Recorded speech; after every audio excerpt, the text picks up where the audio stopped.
Hoy se celebra el Día Internacional de la Niña porque son ellas quienes sistemáticamente son víctimas de discriminación y la falta de oportunidades en igualdad de condiciones. Estudios señalan que invertir en las niñas es la clave para reducir la pobreza y mejorar la sociedad. Hoy ocuparon espacios de poder. Las niñas siguen siendo tratadas de menos. Se violan sus derechos y de grandes les impiden ocupar cargos de relevancia, según explica Rigoberto Astorga, gerente de programas de UNICEF.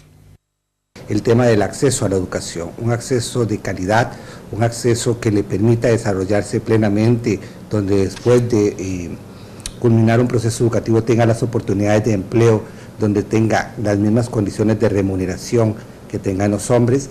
Tenemos situaciones de embarazo adolescente que requiere que cada vez le demos mayor información a nuestra población adolescente sobre los riesgos que implica un embarazo temprano.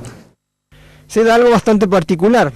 Por más que las mujeres hayan terminado la secundaria y la universidad, los jefes dan prioridad a hombres para un puesto de trabajo por más que no estén preparados académicamente. El embarazo es una de las causas. A nivel internacional, las mujeres ganan en promedio 15 a 20% menos que los hombres. ¿A qué va asociado esto? La tendencia mundial es que las mujeres, aunque tengan mayor calificación, suelen recibir o menos salario o ocupar puestos de menor nivel en las empresas y en las organizaciones. A UNICEF le preocupan los embarazos adolescentes, el concubinato tempranero con un hombre mucho mayor y la explotación sexual.